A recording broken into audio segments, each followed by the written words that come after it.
कहा कि मैं कहाँ, जहाँ पति वहीं मेरा भी स्थान है।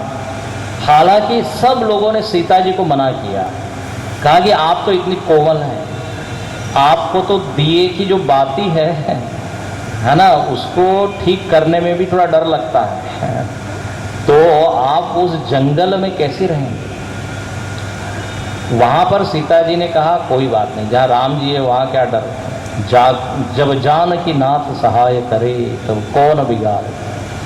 तो ये तीनों लोग जो है तैयार होते हैं, पूरी अयोध्या शोकाकुल है, सब लोग दुखी हैं और निकलते हैं। ये होता है कि जब निकलते हैं अयोध्यावासी भी उनके पीछे पीछे चल पड़े। देखो ये है प्रेम। प्रेम में जो है ना, जब प्रेम होता है तो वियोग असहनीय होता है। उससे मुलाकात हुई और उसका नाम है केवट। केवट का प्रसंग बहुत ही मीठा है। ये 99 दोहे के बाद है, 99 के बाद।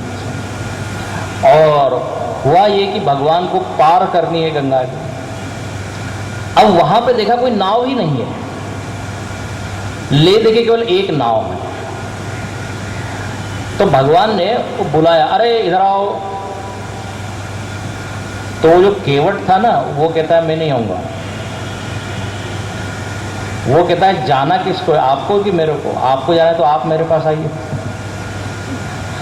तो यहां बड़ा मीठा प्रसंग है, मागी नावन केवट आना।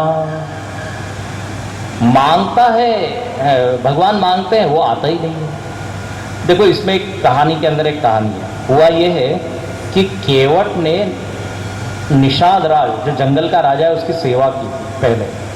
तो निषाद राज बड़ा खुश हुआ था, तो उसने कहा था कि तुमको कुछ मांगना हो तो मांग लो।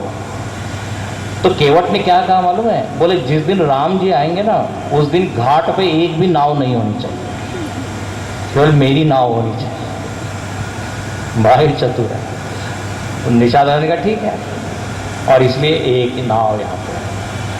और देखिए आपने देखा होगा, कभी एक ही रिक्शा खड़ी हो तो रिक्शा वाले के भाव जरा बढ़ जाते हैं ना, थोड़ा अगर बहस करनी पड़ती है, नहीं जाएंगे, ये इतना लगेगा उतना लगेगा। अगर कोई दूसरा ऑप्शन ही नहीं है तो अब जो कहे वो मानना पड़ता है।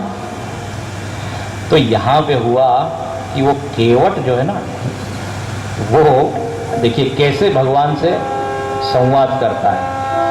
मांगी नावन केवट आना, कही तुम्हार मरऊ में जाना। चरण कमल रज कहूँ सब कही, मानुष करनी मूरी कछुआई। छुअत सिरावई नाई सुहाई, पाहन तेन काठ कठिनाई। तरन्यु मुनि घरनी होई जाई, बाट परई मोरी नाव उड़ाई। एहि प्रतिपालऊ सब परिवारु, नहीं जानऊ कछु और गवारु। जो प्रभु पार अवसि गाचहूँ, मोहि पद पदुम पठार न कहूँ। वो केवट कहता है कि हम ऐसे नहीं आएंगे। भगवान ने कहा भाई क्या बात है, क्यों नहीं आओगे? हम आपको नाव में नहीं चढ़ाएंगे। बोले क्यों? बोले मैंने ये सुना है कि आपके पैर में जो धूली है ना, वो उसमें जादू है। बोले क्या जादू क्या है? बोले यदि वो पत्थर को स्पर्श कर देती है, धूल का जो कण, तो पत्थर में से स्त्री निकल आती है, पत्थर स्त्री बन जाती है। और ये मेरी नाव तो लकड़ी की है, और लकड़ी तो पत्थर से और भी मुलायम कोमल होती है। तो ये लकड़ी को लड़की बनने में कितना टाइम लगेगा? तो ये आपके ये धूल कण इज नॉट। तो भगवान ने कहा तो क्या होगा? बोले बहुत मुसीबत हो जाएगी। मुसीबत ये हो जाएगी कि एक और मेंबर बढ़ जाएगा, खिलाने खर्चा बढ़ जाएगा।